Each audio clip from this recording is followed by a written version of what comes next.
Hi friends, for whoever you are, wherever you are, thank you so much for clicking on this video, and this is my first video guys. Make sure you support me by subscribing to our channel. And today's lesson is a pretty interesting lesson in social. It's called as the Indian Constitution. This is a summary of the whole lesson, you guys. If you listen to this, you'll get a better idea before reading your textbook or your classwork. Let's begin from the first. The Constitution of India is the longest written constitution in the world. You may get this in your MCQs or true or false questions. And then it is a set of rules which the government rules our country.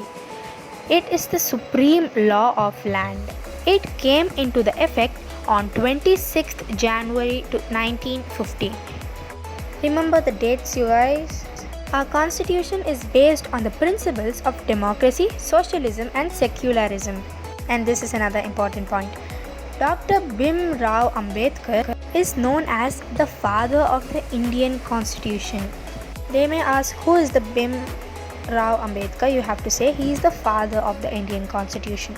Now let's see, why does a country need an constitution? First point, a constitution lays down certain ideal that forms the basic kind of a country that we as citizens aspire to live in, that we live in. Point number 2, it tells us about the fundamental nature of a society. Point number 3, it helps to serve as a set of rules and principles that allows every single person of the country can agree upon as the basis of the way in which they want the country to be governed. Point number 4. This includes the type of government and also an agreement on certain ideals that they all believe in the country should hold upon. When Nepal was a monarchy, it reflected the final authority of the king. After transition of the Nepal into a democracy, it started the progress of writing new constitutions for the country. Point number 6. In a democracy, leaders exercise their powers, responsibility on behalf of the people. It defines country's political system. Point number 7. In democratic societies, the constitution lays down the rules that guard against the misuse of the authority by our political leaders. It lays certain important guidelines that govern decision-making processes. Point number 8. A constitution plays an important function in democracy to ensure that a dominant group does not use its power against any person or organization or etc. Point number 9.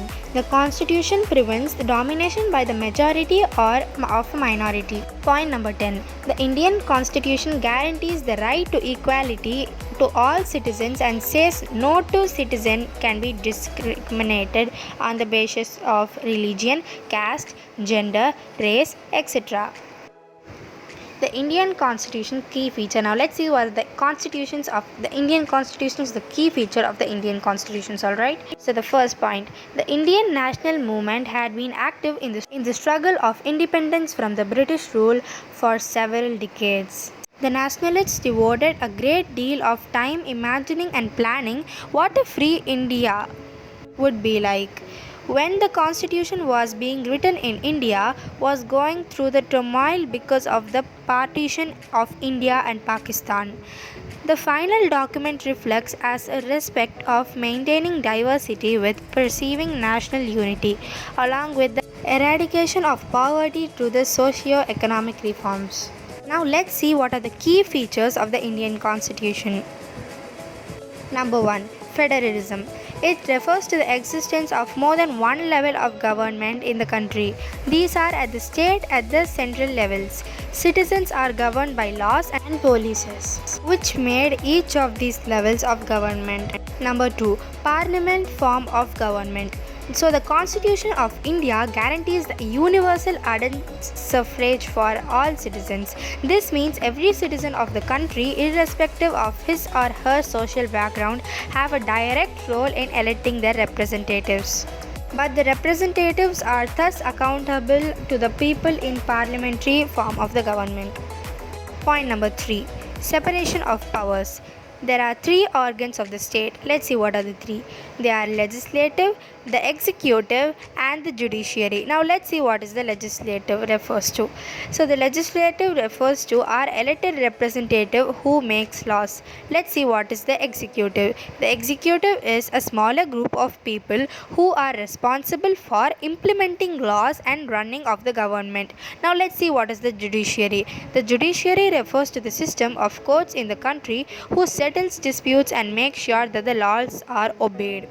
So each of the organ acts as a check on the other organs of the state, and this ensures the balance of the power between all three.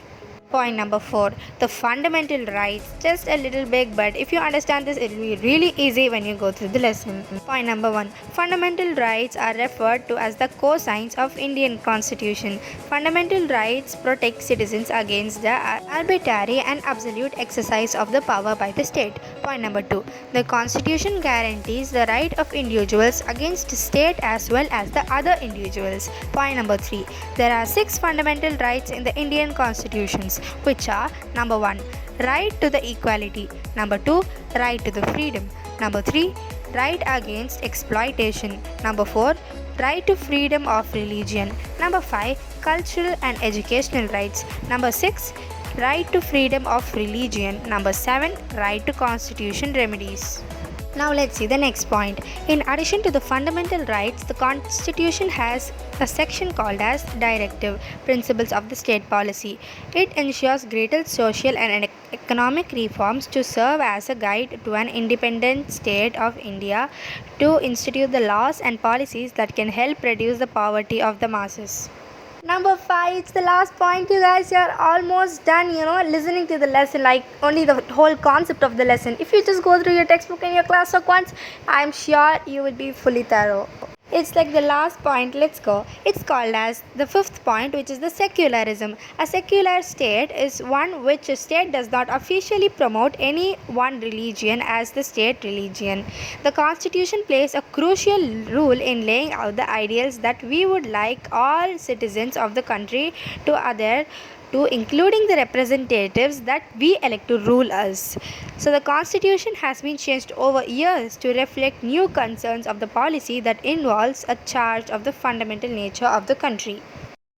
You see why there is a gap? The lesson is over, you guys. That is like the total summary of the whole lesson. You guys are almost done. Comment down below if you guys understood everything, and just go through your textbook and your classwork. Or if you don't have your classwork, just go through your textbook, and that's it. You'll be thorough of this lesson. If you didn't understand few parts I said in the video, watch it again so that you will understand it fully. Thank you so much for watching this video, guys. I hope you like it. Make sure you like, share and subscribe to our channel to support us and you all, because that makes me get energy to make a lot of interesting and summary videos. So thank you so much for watching. Bye.